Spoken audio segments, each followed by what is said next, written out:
Assalamualaikum warahmatullahi wabarakatuh. Salam guru penggerak. Saya Tri Widodo dari SD Negeri 1 Sojo Kecamatan Slogoimo, calon guru penggerak angkatan 7 Kabupaten Wonogiri.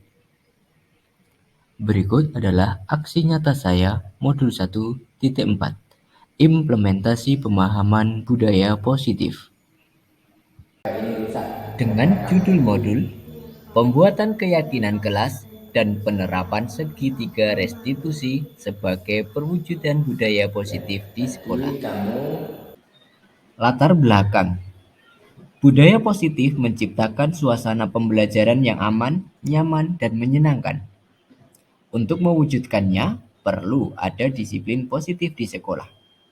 Salah satu cara untuk menerapkan disiplin positif adalah melalui proses pembentukan keyakinan kelas dan pelaksanaan segitiga restitusi. Keyakinan yang dimiliki oleh sekolah saat ini yang merupakan core value masih perlu didaraskan dengan baik kepada siswa. Adapun tujuannya yang pertama, menciptakan murid yang merdeka dan memiliki disiplin diri yang kuat. 2. Menumbuhkan budaya positif di sekolah dengan meyakini nilai-nilai kebijakan universal. Tolak ukur. Terbentuknya keyakinan kelas melalui kesepakatan kelas yang dilaksanakan guru dan murid. Murid mampu menerapkan dan menjalankan keyakinan kelas yang telah dibuat. Lini masa tindakan. Pertama, membuat modul. 2. Membuat PowerPoint. 3. Menemui kepala sekolah untuk meminta izin menyampaikan modul dan presentasi serta mengatur jadwal. 4. Melakukan diseminasi bersama rekan guru tentang budaya positif. 5. Membuat keyakinan kelas bersama murid. 6. Melakukan pemantauan, evaluasi, dan refleksi terkait keyakinan kelas yang telah dibuat. Adapun dukungan yang dibutuhkan yaitu yang pertama, izin dan rekomendasi kepala sekolah, serta kolaborasi dengan rekan guru. Kedua, peran serta murid. Yang ketiga, sarana prasarana sekolah yang relevan. Yang keempat adalah orang tua wali murid sebagai pelaksana budaya positif di rumah dan di lingkungan.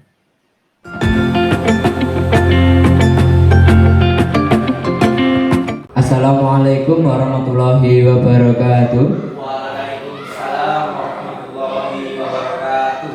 Yang terhormat Bapak Sugiyarno SPD, Kepala SD Negeri 1 Sojo Kecamatan Slogoimo, Kabupaten Wonogiri. Yang saya hormati Bapak Ibu Guru SD Negeri 1 Sojo Kecamatan Slogoimo yang pada kesempatan pagi hari ini sedang menjalankan tugasnya dan mohon maaf untuk mengganggu waktunya dalam acara yakni implementasi pemahaman budaya positif. Perkenankan saya untuk maju ke depan seperti ini untuk menyampaikan sedikit ilmu yang saya dapat dari pendidikan guru penggerak. Pertama, marilah kita panjatkan puja dan puji syukur kita kehadirat Allah Subhanahu wa Ta'ala, yang mana pada kesempatan yang mulia ini kita masih diberikan kesehatan, rahmat yang luar biasa. Amin ya robbal alamin. Salawat dan salam kita haturkan ke hadirat junjungan Nabi Muhammad Sallallahu Alaihi Wasallam. Baik, seperti ini kita langsung saja bahwasanya saya akan menyampaikan tentang pemahaman budaya positif yang mana itu layak diterapkan di sekolah kita. Yang mana implementasi ini nanti kita akan membuat sebuah rancangan budaya positif dari segitiga restitusi maupun keyakinan kelas. Nah, sebelum melanjutkan, di sini ada dari filosofis Ki Hajar Dewantara, yakni budaya positif atau ekosistem positif. Kita ambil contoh perbandingannya dengan hidup tumbuh-tumbuhan seorang petani. Misalnya di sini dalam hakikatnya sama kewajibannya dengan seorang pendidik. Menanam padi, seorang petani menanam padi hanya dapat menuntut tumbuhnya padi, Jadi seorang guru ini tidak bisa memaksakan apapun. Seperti halnya seorang petani, ia dapat memperbaiki kondisi tanah, namun di situ selain itu juga memelihara tanaman padi, memberi pupuk dan air, membasmi ulat-ulat atau jamur-jamur yang mengganggu hidup tanaman padi dan lain sebagainya. Itu adalah filosofis dari Ki Hajar Dewantara. Layaknya kita adalah seorang petani, ya kita pupuk anak-anak didik kita supaya sesuai dengan kodratnya masing-masing, seperti itu. Jadi tidak bisa tumbuh padi nanti nanamnya padi mintanya tumbuh gandum, tidak bisa. Seperti halnya anak yang kita belawentah yang kita ajar di sekolah, ya sesuai dengan kodratnya masing-masing, sesuai yang sebelumnya, dan nanti juga akan jadi seperti itu sesuai yang dimilikinya. Ya bisa. Di sini saya mengajak para rekan, para guru dan khususnya warga sekolah sini mengerti bahwasanya ada perubahan paradigma teori kontrol. Di sini ada contoh ilusi kontrol, yakni ilusi guru mengontrol murid. Ilusi itu apa Bapak Ibu guru? Ilusi itu semacam sesuatu yang kita tidak bisa terlihat kasat mata, namun bayangan dan angan-angan ada. Itu seakan-akan guru itu bisa mengontrol murid. Terus kemudian ilusi bahwa kritik dan saran itu dapat membuat orang merasa bersalah dan dapat menguatkan karakter. Nanti kita lanjutkan, baru akan memahami bahwasanya ilusi bahwa semua orang atau semua penguatan positif efektif dan bermanfaat. Dan berikutnya ilusi bahwa orang dewasa memiliki hak untuk memaksa. Kita lanjutkan. Di sini ternyata perubahan-perubahan paradigma melalui stimulus respon itu akan dirubah, namanya menjadi teori kontrol. Di sini bisakah kita mengontrol seseorang Bapak Ibu? Bisa apa tidak? Mengontrol seperti ilusi kita tadi. Bisa? Mungkin angan-angan kita bisa, okay? Tapi kenyataannya mungkin tidak semudah itu. Misal di sini ada stimulus responnya. Kita mencoba mengubah orang agar berpandangan sama dengan kita. Bisa apa tidak? Mungkin tidak, okay? Nah, yang baik itu adalah teori kontrol untuk kita, yaitu kita berusaha memahami pandangan orang lain tentang dunia. Itu saja. Tidak usah kita memaksakan bahwa pandanganku itu seperti ini dan kamu juga harus seperti ini. Tidak bisa. Melainkan kita sendiri yang harus sadar, oh saya harus berusaha memahami pandangan orang lain tersebut. Gitu. Tidak bisa angan-angan kita untuk orang lain menyesuaikan dengan apa yang kita inginkan. Misalnya berikutnya, perilaku buruk dilihat sebagai suatu kesalahan. Nah, kalau dalam teori kontrol dirubah bahasanya seperti ini. Semua perilaku memiliki tujuan. Nah, dari sini sudah ada gambaran sedikit ya Bapak Ibu, bahwasanya tidak semua perilaku itu salah. Tapi semua perilaku itu ada tujuannya dan ada alasan-alasan yang mendasari perilaku tersebut. Berikutnya, orang lain bisa mengontrol saya. Waktu sebelumnya mungkin seperti itu, tetapi hanya Anda yang bisa mengontrol diri Anda. Jadi tidak ada lagi yang bisa mengontrol diri seseorang, melainkan diri sendiri. Untuk berubah, untuk tidak berubah, untuk kaku, untuk fleksibel, itu diri sendiri. Kemudian saya bisa mengontrol orang lain. Itu nampaknya sesuatu hal yang mustahil. Namun dengan teori kontrol yang sekarang, yakni Anda tidak bisa mengontrol orang lain. Karena sudah dijelaskan di sebelumnya bahwasanya kontrol itu adalah terletak pada diri sendiri. Pemaksaan ada pada saat bujukan gagal. Orang gelem karena dia tidak mau, ya udah harus saya paksa. Ternyata dalam teori yang sekarang, teori kontrol, yaitu kolaborasi dan konsensus menciptakan pilihan-pilihan baru. Perlu kita dekati, yuk kolaborasi. Awalnya memang kalau gagal harus dipaksa. Wah, ini orang dengan cara dipaksa, mana mungkin bisa saya melanjutkan visi saya. Tetapi dengan cara kolaborasi, didekati, dirangkul, pelan-pelan nanti menciptakan pilihan-pilihan baru. Ya, saya akan ikut dengan program-program yang baik misalnya.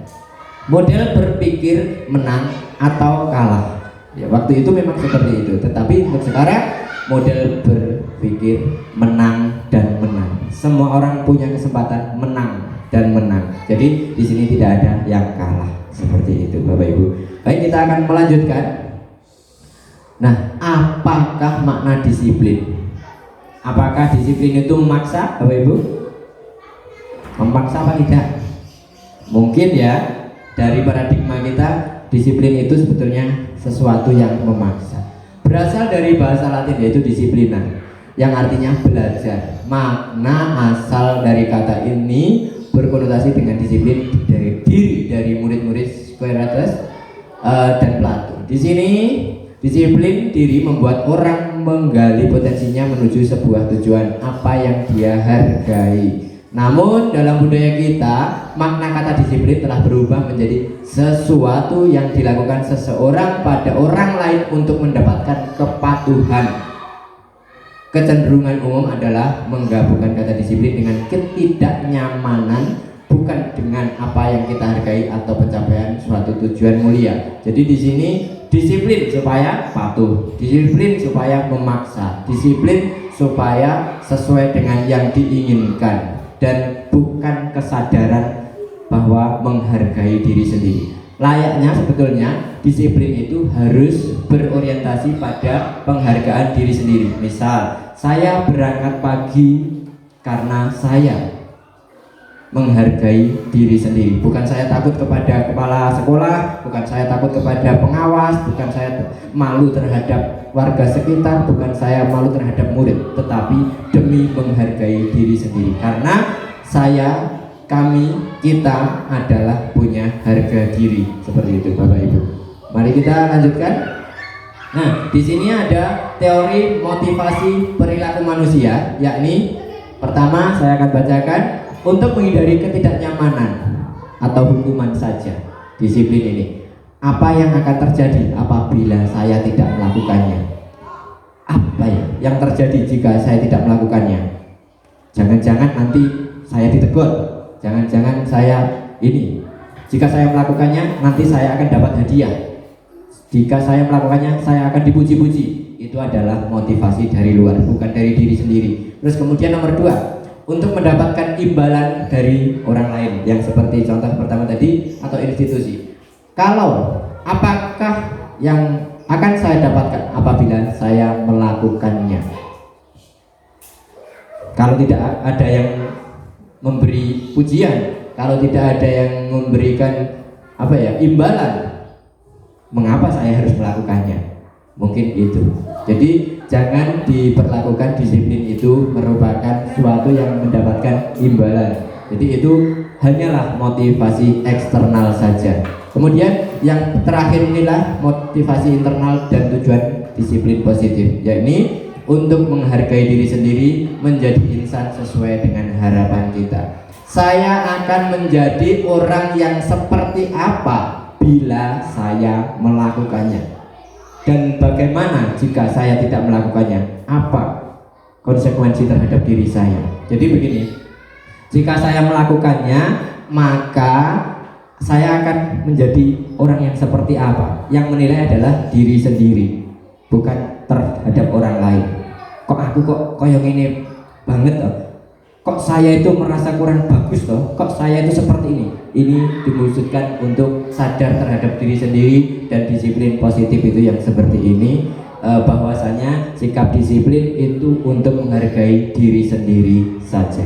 Berikutnya di sini konsep merdeka, Bapak Ibu, yang kurikulum ini adalah merdeka, merdeka, merdeka, bahwasanya sangat-sangat banyak tuturan dan juga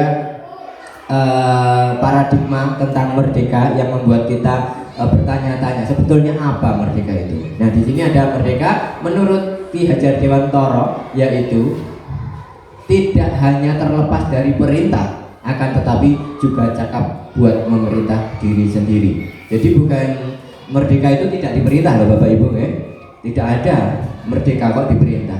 Tetapi di sini merdeka adalah memerintah diri sendiri untuk bisa. Jadi bagaimana kita bisa merdeka jika kita tidak mempunyai apa-apa? Seperti itu.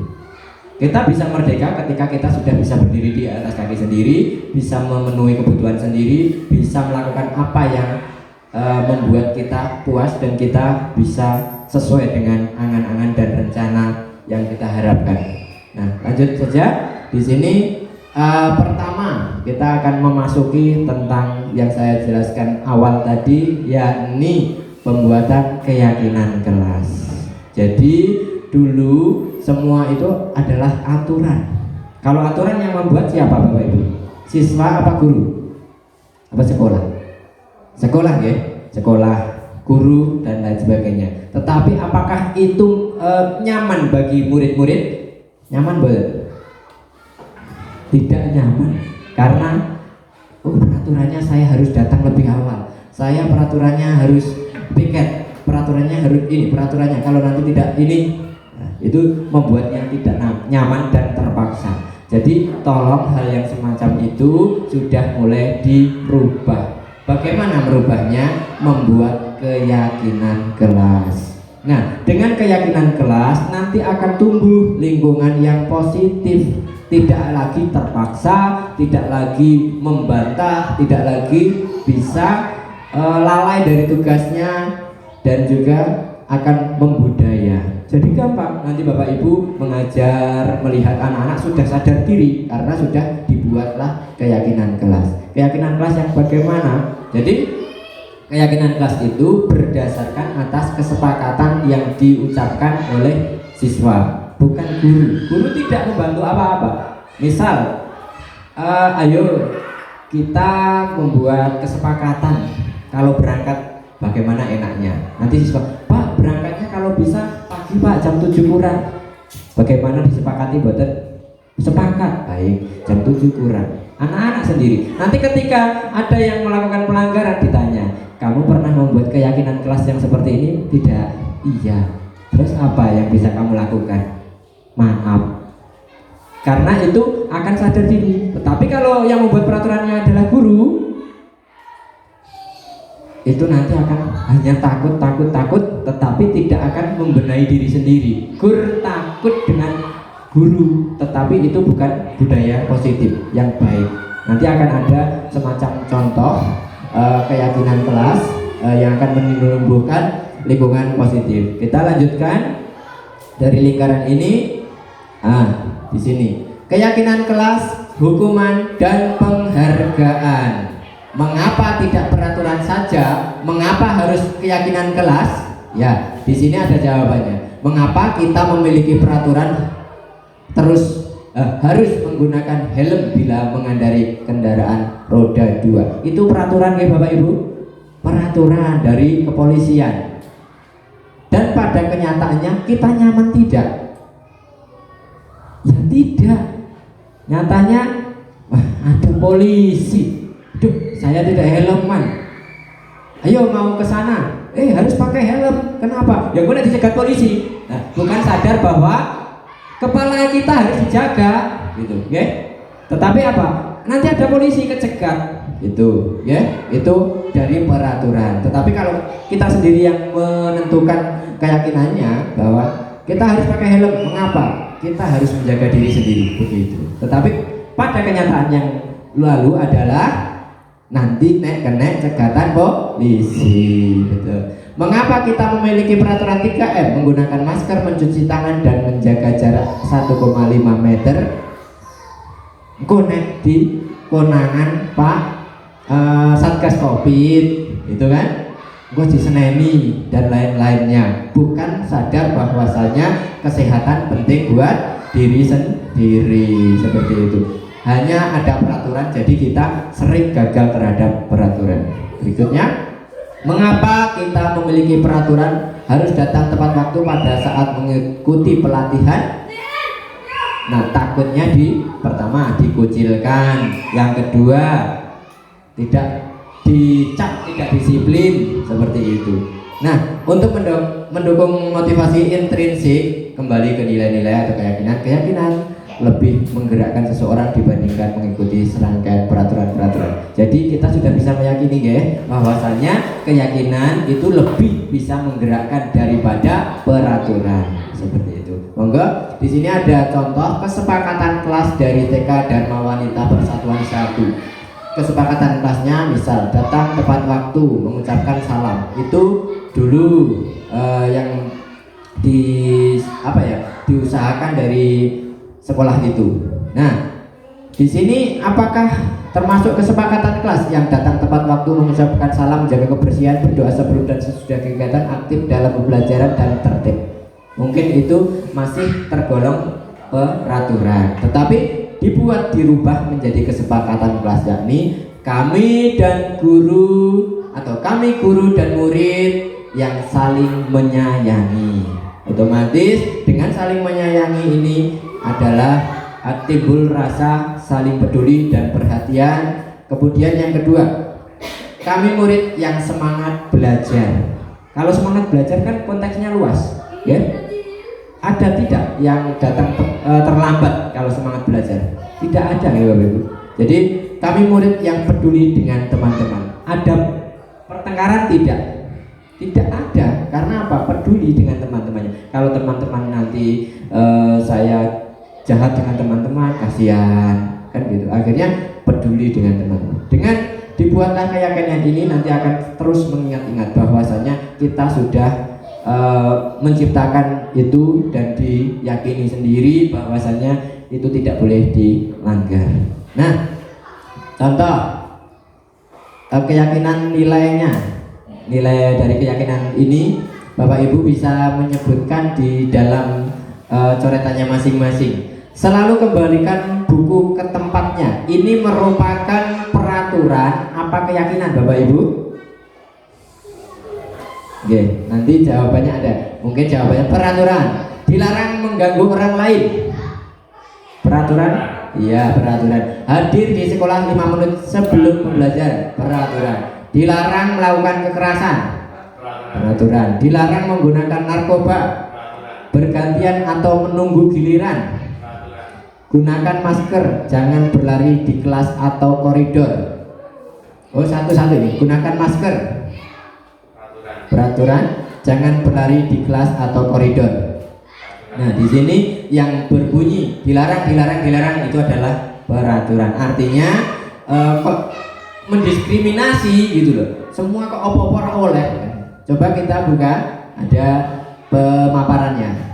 Nah, di sini ternyata di dalam itu peraturan yang melibatkan tanggung jawabnya, betul. Jadi keyakinan kelas yang kebajikan, kita tidak perlu membuat yang sama seperti itu, tapi kita membuat tanggung jawabnya bagaimana, begitu. Jadi tidak usah kita buatlah peraturan, tapi murid dan guru bertanggung jawab atas peminjaman buku misalnya, menghormati orang lain dan diri sendiri dengan cara ya tadi otomatis tidak bisa mengganggu orang lain, menghormati orang lain, komitmen pada tujuan. Itu tadi komitmen itu seperti tadi, hadir sebelum, keselamatan dan menghargai orang lain itu supaya tidak terjadi kekerasan, dan kesehatan tadi tidak menggunakan narkoba. Kemudian kalau menghormati orang lain itu kesabaran, itu dicontohkan dengan giliran atau antri. Terus kemudian terkait kesehatan atau keselamatan itu menggunakan masker seperti itu. Jadi nanti keselamatan dan keamanan berlari di koridor itu termasuk suatu yang tidak aman. Kita bisa membuatlah keyakinan kelas dengan kalimat-kalimat yang seperti ini, seperti tanggung jawab dan seperti ini selanjutnya. Itu bisa kita buat daripada kita hanya membuat semacam peraturan-peraturan yang sifatnya menekan seperti itu. Kita bisa lanjutkan bahwasanya dihukum oleh penghargaan. Penghargaan itu yang seperti apa, Bapak Ibu? Hadiah, ya? hadiah, ranking, prestasi, juara gitu. Kok ada kalimat dihukum? Apakah itu menghukum? Juara-juara itu, ranking itu apakah menghukum? Bisa terjadi jika pengaruh jangka pendek dan jangka panjangnya penghargaan memang menghukum, penghargaan mengurangi ketepatan, penghargaan tidak efektif, dan penghargaan merusak hubungan. Soalnya apa? Jika pertama saya juara 1, diberilah penghargaan, senang sekali. Tetapi jika itu berubah karena kompetisi-kompetisi yang berikutnya, itu juga akan menghukum diri sendiri. Artinya apa? Dia akan berusaha semaksimal mungkin jika ada hadiah, jika ada penghargaan. Jika ini tidak untuk penilaian, ini tidak ada hadiahnya, kamu harus berusaha belajar. Apa yang terjadi? Malas, betul ya? Lah orang hadiahnya kok gelem timen, orang rankingnya kok gelem timen. Itu makanya budaya yang dulu penghargaan itu membuat hukuman terhadap orang-orang, termasuk siswa kita. Kenapa hukuman? Tidak memperoleh ilmu. Betul, tidak memperoleh ilmu karena hanya berfokus pada orientasinya akhirnya, yaitu penghargaan, ranking lah, terus trofi lah, dan lain sebagainya. Jika tidak ada itu, apa yang terjadi? Orang dewasa mungkin baru sadar, iya dulu saya waktu kecil sekolah saya sering juara, sekarang sudah bekerja tidak ada penghargaan apapun, sudah kelihatan malasnya, gitu loh. Sadar diri bahwasanya dulu sering mendapatkan penghargaan, sekarang tidak ada penghargaan, ya tidak perlu menganggapnya seperti itu. Baik, lanjut.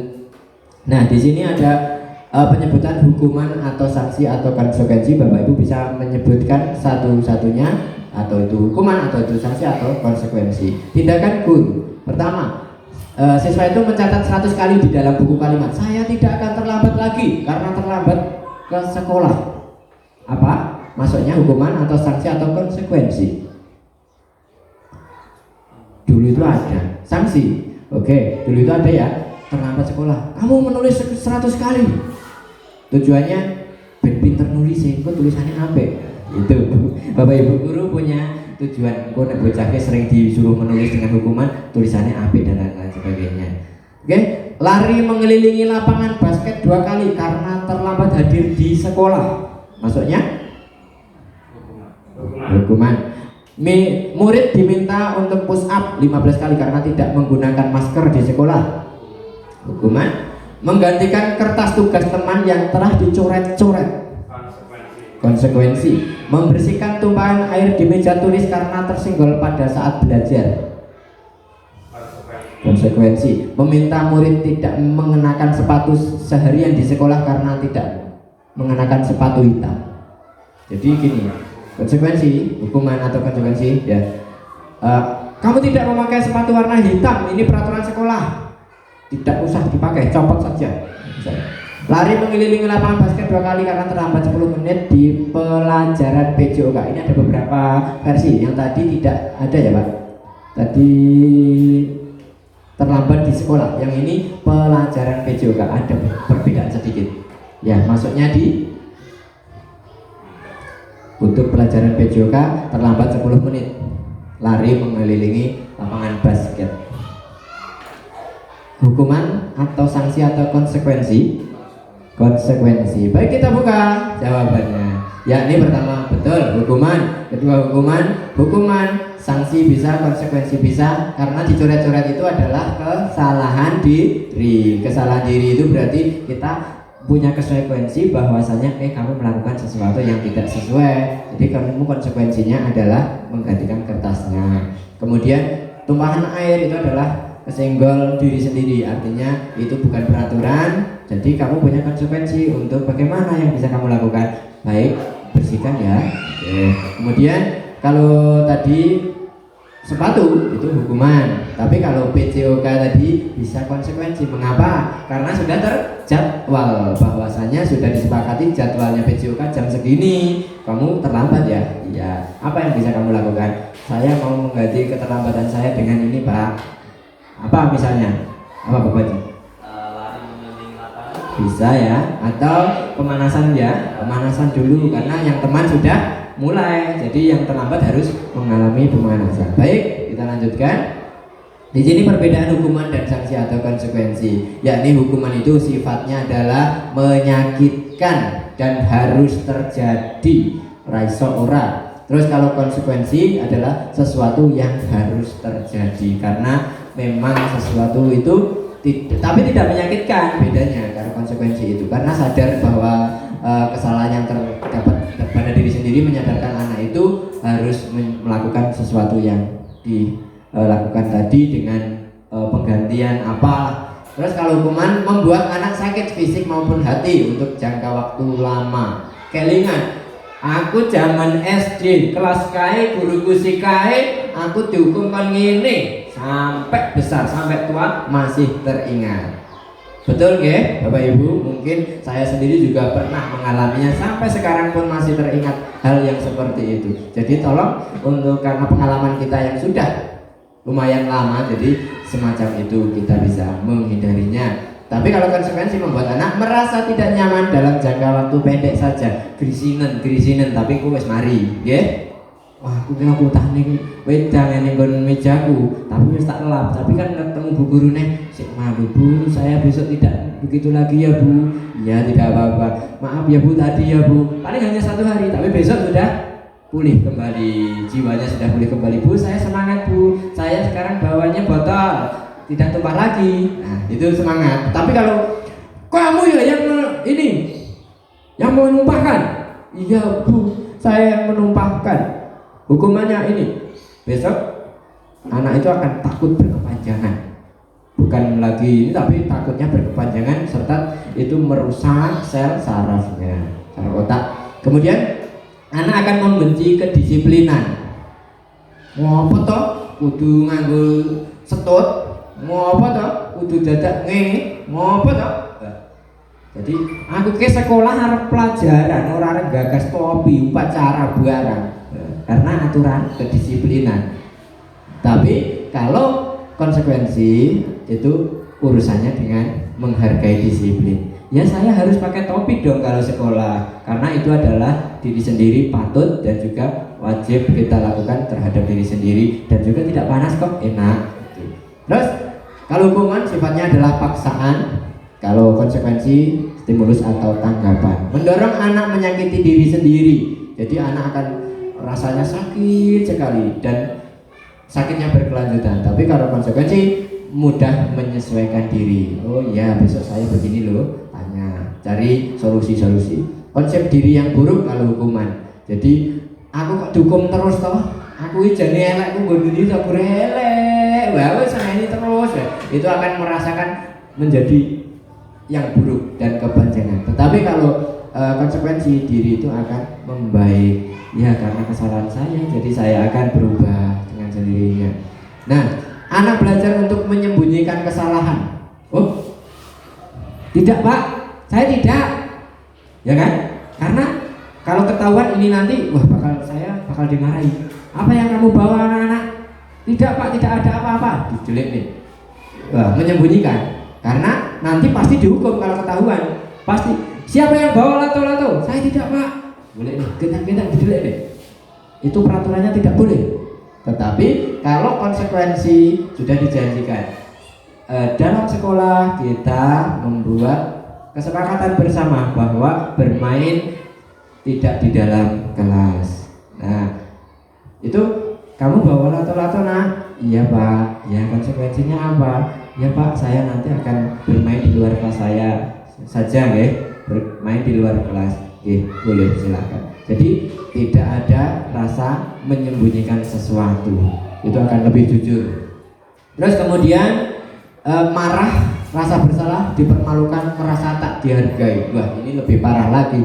Anak akan di dalam hatinya, tuh tenon, aku tidak rasa bersalah, walaupun saya bersalah tapi saya akan membela kesalahan saya, tidak peduli gitu. Dan dipermalukan di orang banyak, maka wah, terakhir aku salah aja nyapo. Burung terakhir ini wae suara gagas. Malah glek lambene tok. Oke, mangkat sekolah. Le. Ya Pak Guru. Kok begitu, Le? Kenapa? Dihukum. Apa nih Pak? Dihukum apa? Dan siap. Nah, repot jadi guru seperti ini, ya. Anak tidak menyadari bahwa hukuman itu ben kapok, tetapi dia itu malah minta. Seneng Pak aku dihukum yang paling kebenar si wis. Gampang. Nah, tidak dihargai, malah merusak semua hubungan. Tapi kalau konsekuensi kehilangan hak, misalnya aku hari waya ke pelajaran matematika hari ini, tetapi kok aku mau terlambat 10 menit, aku kudu tidak istirahat dan lain sebagainya, dan tidak nyaman, diasingkan untuk sementara, tetapi akan sembuh dengan sendirinya. Itu besok wes tidak akan mengulangi lagi, tapi bukan dihukum. Oke, kita lanjutkan.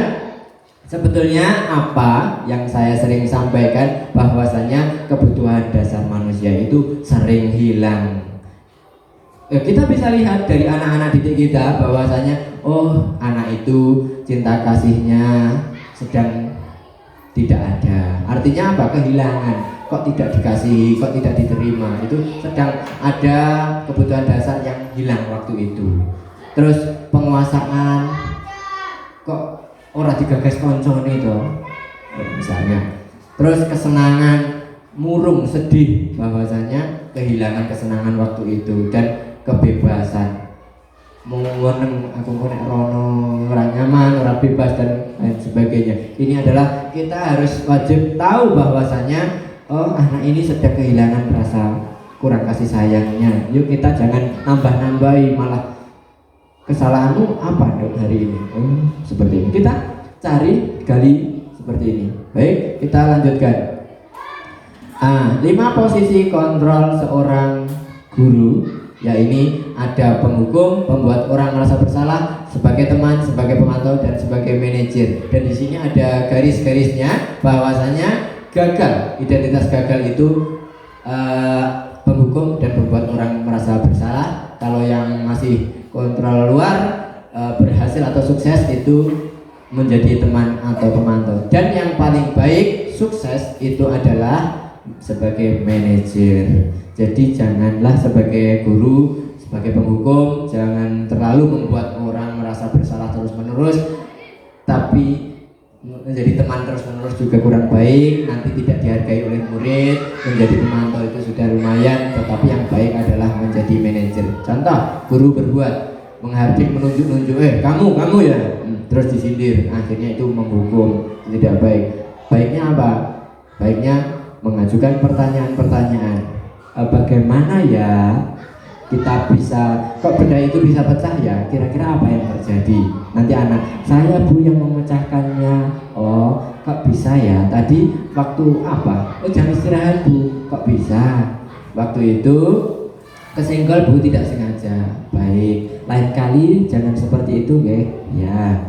Jadi tidak usah kita membesar-besarkan suatu masalah, karena akan lebih besar lagi di situ. Tapi ketika menjadi teman misalnya, ini boleh, namun apa? Anak akan ketergantungan. Bu, saya tidak mengerjakan PR. Ya, yang mana? Bantu ya bu. Iya. Besok lagi. Bantu bu ya. Teman seperti teman tidak baik. Kalau sebagai manajer itu terbaiknya apa yang kita yakini, dan di sini hasilnya kalau menghukum, anak akan memberontak, menyalahkan orang lain dan berbohong. Kalau membuat rasa bersalah, menyembunyikan. Jadi di sini anak akan menyembunyikan sesuatu. Ya baik Bapak Ibu, bahwasanya ini adalah 5 posisi kontrol seorang guru yang kita diharapkan bisa mampu menjadi seorang manajer. Karena seorang manajer nanti dampak yang kita peroleh adalah mengevaluasi diri dan bagaimana cara memperbaiki diri. Jadi siswa nanti akan sadar diri. Tetapi kalau sebagai penghukum, dampaknya itu adalah pasti akan berulang-ulang kesalahannya. paling kur dihukum ngono ya ora apa-apa, sesuk dihukum neh ya ora apa-apa.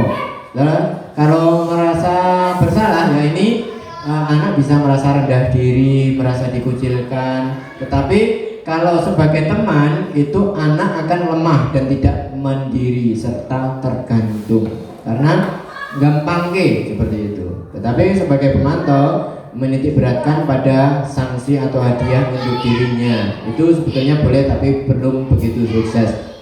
Yang paling sukses itu memperoleh dampak pada murid, yakni murid dapat mengevaluasi diri, dapat menentukan bagaimana cara memperbaiki diri. Itu adalah posisi kontrol seorang guru. Kita lanjutkan. Nah, dari posisi kontrol tadi menggunakan nada suara kita, seorang guru itu punya nada suara. Apa yang tersampaikan dari sebuah pesan itu ternyata dari sebuah kata-kata itu mempunyai dampak 10%. Kemudian dari nada suara 30%, dari non verbal atau bahasa tubuh itu 50%. 50.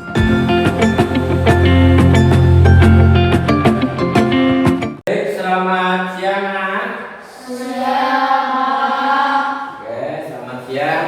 Di sini Pak Guru akan mengajak kalian untuk melaksanakan tugas seperti yang pernah kita janjikan, yakni bersama-sama menentukan keyakinan kelas. Keyakinan kelas itu apa toh? Keyakinan kelas itu bukan lagi tentang peraturan. Nah, di sini sebelum memulai di kelas baru kalian, di sini adalah kelas yang kalian tempati adalah kelas 6 SD Negeri 1 Cocok.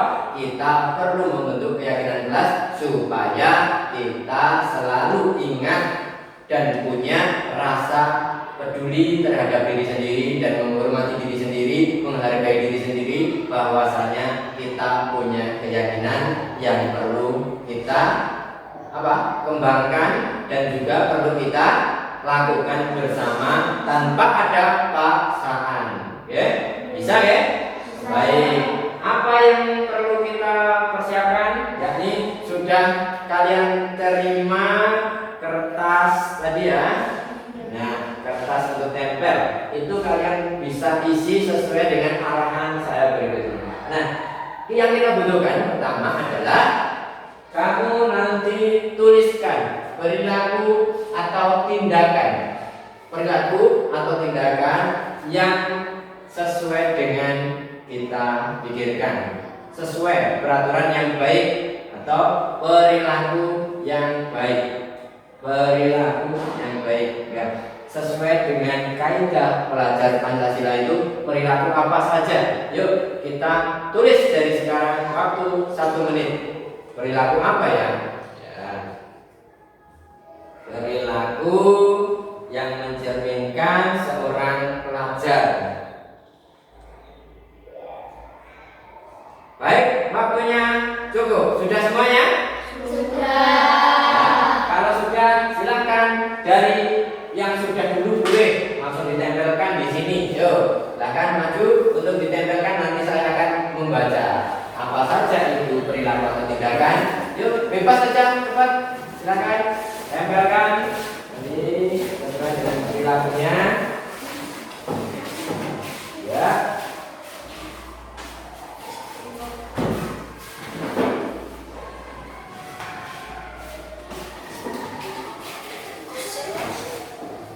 Sudah?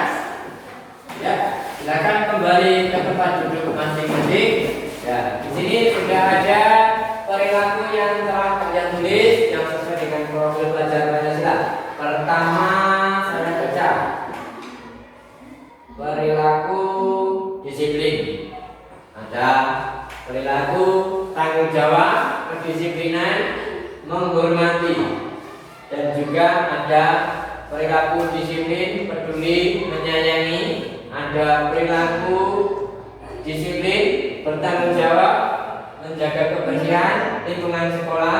Ada terus perilaku lagi cinta lingkungan, kasih sayang, dan tanggung jawab. Ini adalah perilaku tindakan yang mencerminkan profil pelajar Pancasila yang telah kalian tuliskan. Baik, di sini setelah kita tahu perilaku yang kita tuliskan, bahwasanya kita butuh apa ini?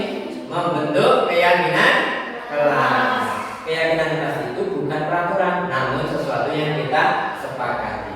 Keyakinan kelas apa yang kita bisa bentuk dari ini? Ya, di sini sudah ada perilaku disiplin. Disiplin. Kira-kira, yuk, usulan apa yang cocok dengan kata atau perilaku tindakan disiplin ini? Silakan siapa? Oh ya, Alvin ya. Murid dan guru senang disiplin. Ya, murid dan guru senang disiplin. Oke. Yang lain sudah menuliskan? Oke, tuliskan dulu yang belum. Yang sudah silakan dituliskan lagi. Kira-kira apa ya? Sesuai dengan keyakinan kelas kita.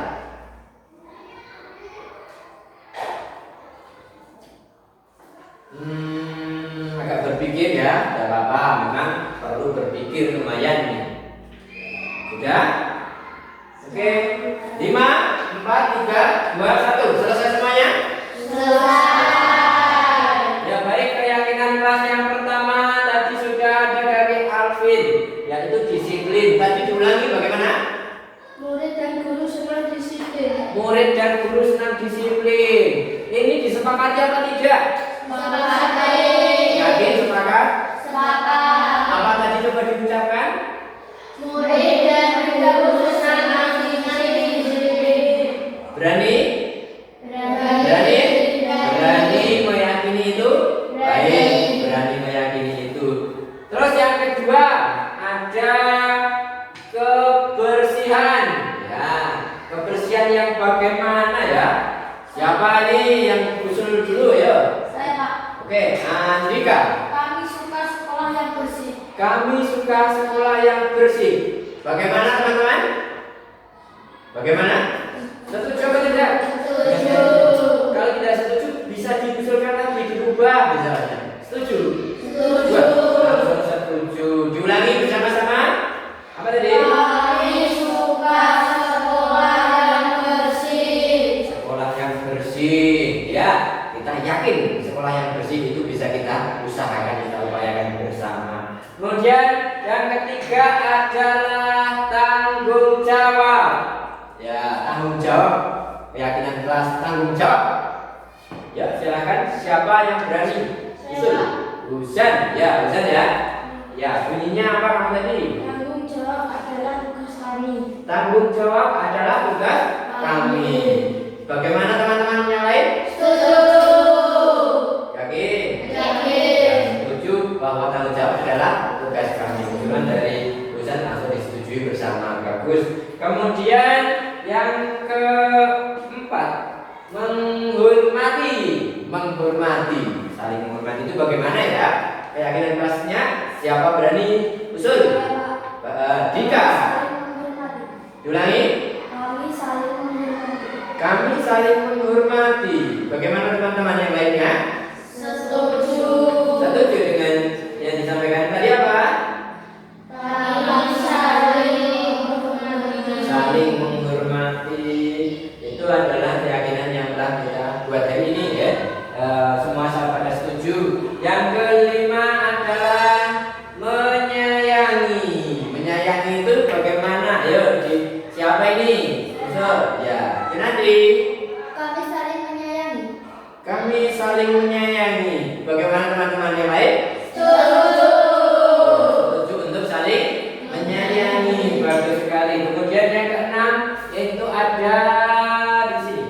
Peduli. Ya. Bagaimana? Peduli. Siapa ini? Oke, Nabila. Saling membantu.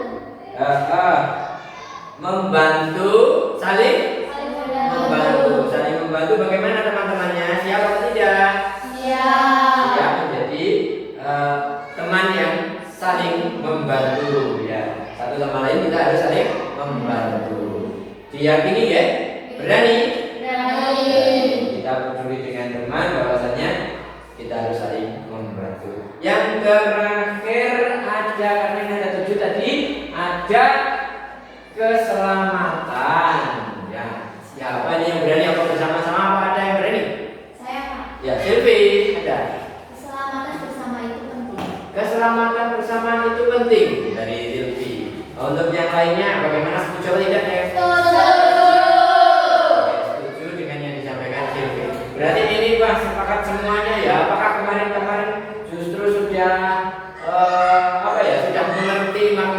disiplin dan lain sebagainya, atau keyakinan kelas yang kita pahami, semuanya langsung setuju. Bagus ya. Oke, ketujuh keyakinan kelas pada hari ini. Bagaimana? Apakah kita siap untuk menyepakatinya? Siap. Kita menyepakatinya.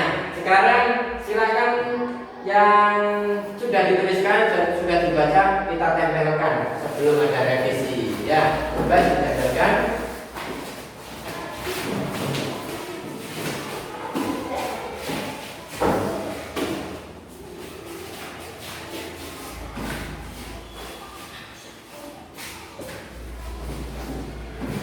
Baik, kesimpulannya adalah di sini. Oke, semuanya sudah tertempel dengan rapi. Baik, keyakinan kelas 6 SD Negeri 1 Soco, kita baca dulu usulan dari kalian dan disetujui bersama bahwa pertama, murid dan guru senang disiplin. Yang kedua, kami suka sekolah yang bersih. Berikutnya, tanggung jawab adalah tugas kami. Kami saling menghormati. Kemudian kami saling menyayangi. Dan ini saling membantu. Kemudian yang terakhir, keselamatan bersama itu penting. Dari ketujuh itu, apakah bisa dikurangi? Bisa dikurangi apa ditambahkan? Ditambahkan boleh, tetapi di lain kesempatan sesuai dengan kita itu sudah bisa menjalankan ketujuh keyakinan kelas ini. Berarti lain kali kita bisa menambahkan lagi biar lebih yakin lagi kelas kita menjadi kelas yang baik. Bagaimana? Ini nanti bisa kita yakini, kita dokumentasikan hal yang baik seperti ini, nanti kita cetakkan tulisan yang bagus. Nanti sekretaris untuk menuliskan supaya kita punya keyakinan kelas. Ya, dari keyakinan kelas ini kita bisa menggali bagaimana rasa tanggung jawab kita. Kalau kita disiplin, ya tentu dengan segala konsekuensinya, ya. Tidak hanya murid saja, guru pun juga sama. Kita saling, ya. Oke, demikian yang bisa kami lakukan. Kita berbuat bersama-sama. Apa yang kita bisa buat hari ini, semoga menjadi pembelajaran buat kita semuanya. Terima kasih. Selamat siang. Assalamualaikum warahmatullahi wabarakatuh. Waalaikumsalam warahmatullahi wabarakatuh.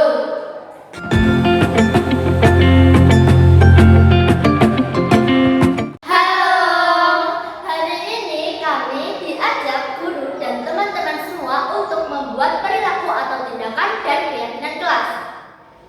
Keyakinan kelas yang pertama, kedisiplinan. Murid dan guru senang disiplin. Kedua, kebersihan. Kami suka sekolah yang bersih. Yang ketiga, tanggung jawab. Tanggung jawab adalah tugas kami. Yang keempat, menghormati. Kami saling menghormati. Yang kelima, menyayangi. Kami saling menyayangi. Dan keenam, peduli, membantu satu sama lain. Ketujuh, keselamatan. Keselamatan bersama itu penting. Perasaan kami saat melakukan kegiatan keyakinan kelas itu sangat senang. Dengan adanya keyakinan kelas ini, kami sangat senang sekali karena tidak ada lagi peraturan yang membuat kita tertekan dan tidak merasa kapok. Sekarang kita takut, tetapi besokannya bisa terulang kembali atau kita bisa berbuat seperti itu kembali. Dengan adanya keyakinan kelas ini, kami lebih bisa menghargai diri kita sendiri. Kita bisa mandiri, bertanggung jawab, dan juga berani bahwa diri kita itu adalah kebutuhan kita. Sekian dari kami. Wassalamualaikum warahmatullahi wabarakatuh.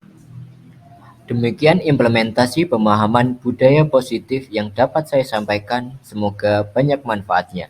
Terima kasih. Manusia yang baik adalah manusia yang bermanfaat bagi orang lain. Salam guru penggerak, tergerak, bergerak, dan menggerakkan. Assalamualaikum warahmatullahi wabarakatuh.